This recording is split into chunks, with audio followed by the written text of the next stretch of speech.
কি করব, আমার পড়তে ভালো লাগে না। বারবার আমার মন মোবাইলের দিকে চলে যায়। মোটিভেশনাল ভিডিও দেখার পরে 5 মিনিটের মধ্যে সমস্ত এনার্জি শেষ হয়ে যায়।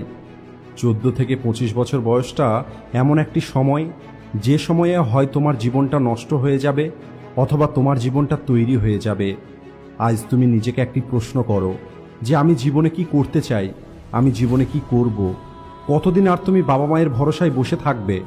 কতদিন বাবা মায়ের টাকাতে ঘুরে বেড়াবে? একটা কথা সবসময় মনে রাখবে, রাজা হবার জন্য ভিখারির মতো পরিশ্রম করতে হয়, আর সূর্যের মতো চমকাতে হলে সূর্যের মতো জ্বলতে হয়।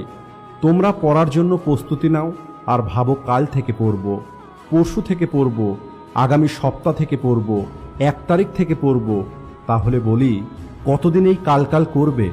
আর এই কালকাল করতে করতে একদিন সেই দিন চলে আসবে যেদিন তুমি মারা যাবে। সেই দিনও কি তুমি এটাই বলবে যে কাল করব? একবার ওই সমস্ত মানুষগুলোর দিকে তাকিয়ে দেখো যারা তোমার উপরে অনেক আশা করে বসে আছে। আমি কথা বলছি তোমার বাবা মায়ের। কত আশা নিয়ে বসে আছে তোমার বাবা মা, যারা তোমার জন্য মরে যেতেও রাজি, আর তুমি তাদের জন্য 5 মিনিট পড়তে পারবে না। আজ তোমাকে সিদ্ধান্ত নিতে হবে যে তুমি জীবনে কি করতে চাও। তা না হলে জীবন তো ভেবেই নেবে যে তোমার কি করতে হবে। তোমার মোবাইল থেকে সেই সমস্ত কিছুকে ডিলিট করে দাও যেগুলোর তোমার লক্ষ্যের সঙ্গে কোনো সম্পর্ক নেই। হয়তো তুমি পড়াশোনাতে দুর্বল। অনেকেই বলে আমি পড়তে চাই কিন্তু পড়াশোনাতে আমার মন লাগে না। তাহলে আমি তাদের বলতে চাই, তুমি একটু চেষ্টা তো করো। যদি তুমি 2 মিনিট পড়তে পারো তাহলে তোমার মধ্যে সেই ফিলিংসটা চলে আসবে যা তোমাকে আগামী 2 ঘন্টা পড়তে বাধ্য করবে।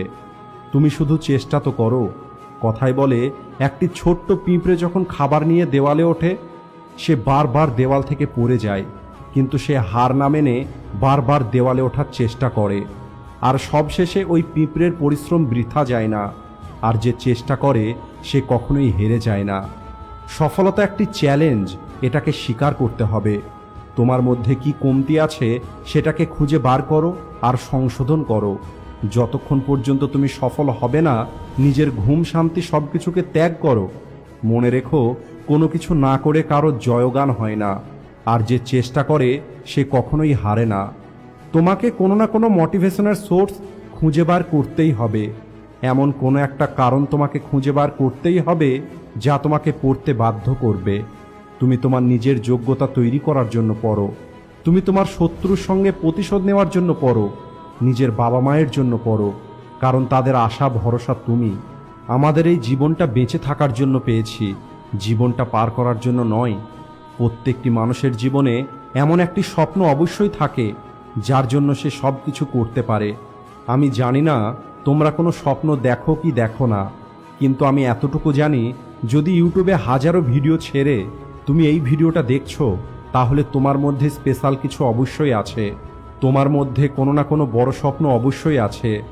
হয়তো তোমার মিথ্যে মনে হবে, তারপরেও আমার একটা কথাকে একটু মনোযোগ দিয়ে শোনো আর নিজের মনের মধ্যে রেখে দাও। হয়তো তোমার মিথ্যে মনে হবে, তারপরেও তুমি আমার কথাটা সত্যি মনে করো। তাহলে দেখবে তুমি একদিন অনেক বড় মানুষ হয়ে উঠবে। আমি জানি না কে আমার ভিডিওটা দেখছে, কিন্তু আমি এটা জানি যে তুমি তোমার জীবনে অনেক বড় মানুষ হবে। তুমি তোমার জীবনে অনেক বড় কিছু অর্জন করবে। তাই সময় নষ্ট না করে আজ থেকেই পড়া শুরু করো। সবশেষে, ভিডিও ভালো লাগলে লাইক ও শেয়ার করতে ভুলবে না।